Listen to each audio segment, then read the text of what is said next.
IMF का दौरा पाकिस्तान मुकम्मल। IMF के मुताबिक पाकिस्तानी हुकाम के साथ नए माली साल के लिए बजट तजावीज़ और इक्तसादी पॉलिसी पर तमीरी मुज़ाकरात हुए। माली साल 2026 के बजट पर इत्तफाक राय के लिए आइंदा भी बातचीत जारी रहेगी। IMF और पाकिस्तानी हुकाम का साल 2026 में GDP 1.6 बुनियादी सरप्लस के हद का अज़म। मुज़ाकरात में तवानाई के शोबे में जारी इस्लाहात पर भी बात हुई। अगला जायजा इजलास रवां साल दूसरे शशमाही में होगा। IMF वक्त का माली इस्तेहकाम के लिए पाकिस्तानी कोशिशों का भी एतराफ़। काबिज फौज मकबूजा कश्मीर में रियासती दहशतगर्दी कर रही है। भारत पाकिस्तान समेत दुनिया भर में दहशतगर्दी और टारगेट किलिंग का सरपरस्त है। सलामती कौंसिल में मुसल्लह तनाज़ात में शहरियों के तहफ़्फ़ुज़ से मुतल्लिक़ मुबाहिसे में पाकिस्तानी काउंसलर साइमा सलीम का इज़हार ख्याल। कहा, भारत पहलगाम वाक़े के बाद आज़ादाना तहकीकात की पेशकश कबूल करता। भारत ने पाकिस्तान का पानी रोकने की कोशिश की। पानी जंग का हथियार नहीं है। भारत ने 6 मई से 10 मई तक पाकिस्तान के खिलाफ खुली जारहियत की। भारत के बिला इश्तियाल हमलों में 40 पाकिस्तानी शहीद, 121 जख्मी हुए। पाकिस्तान मसला कश्मीर के पुरअमन हल का ख्वाह है। भारत बामानी मुज़ाकरात का आगाज करे।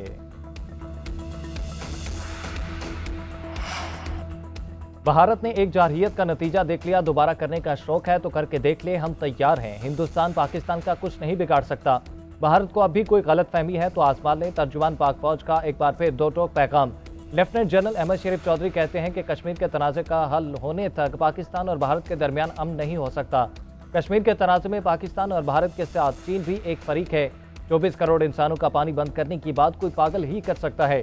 दहशतगर्दों से निपटने के सिवा कोई रास्ता नहीं। सिक्योरिटी फोर्सेज रोजाना 150 से ज्यादा इंटेलिजेंस बेस्ड ऑपरेशन कर रही हैं। भारतीय अज़ाइम का इल्म था, इसलिए मार्का हक के दौरान एक भी फौजी बलूचिस्तान से नहीं हटाया। जिस रात भारत ने ड्रोन भेजे उस रात भी बलूचिस्तान में 5 दहशतगर्द मारे गए।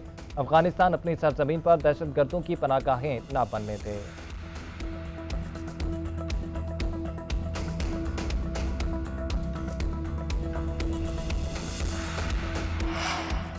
फौजदार में स्कूल बस हमले में फितना अल हिंदुस्तान मुलव्विस। भारत 20 बरस से रियासती दहशतगर्दी कर रहा है।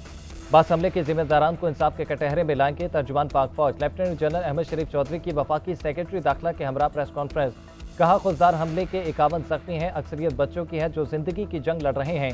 21 मई को भारत के हुक्म पर फितना अल हिंदुस्तान ने यह सब कुछ किया। हमारे पास इंटेलिजेंस थी कि भारत अपने असासों फितना अल खारिज और फितना अल हिंदुस्तान को फाल करेगा।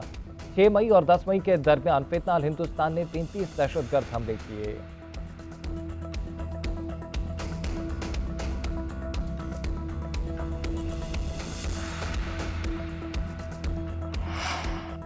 दस मई को अफवाज ने बेहतरीन हिकमत अमली और दलेरी से भारत को शिकस्त दी। पूरी कौम के इत्तेहाद और इत्तफाक की शानदार तारीख दुश्मन ता क़यामत याद रखेगा। वज़ीर आज़म शहबाज शरीफ की एक बार फिर शानदार फतह पर कौम को मुबारकबाद। इस्लामाबाद के अवाम के लिए सिग्नल फ्री सफरी सहूलत मुयस्सर। वज़ीर आज़म और वज़ीर दाखिला ने जिना स्क्वायर मरी रोड अंडरपास का इफ्तिताह कर दिया।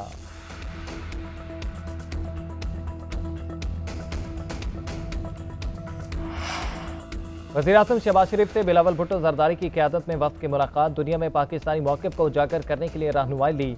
आलमी रहनुमाओं से किए गए राब्तों से भी आगाह किया। चेयरमैन पीपल्स पार्टी का एतमाद करने और पाकिस्तानी वफ़द की क़यादत सौंपने पर वज़ीर आज़म से इज़हार तशक्कुर।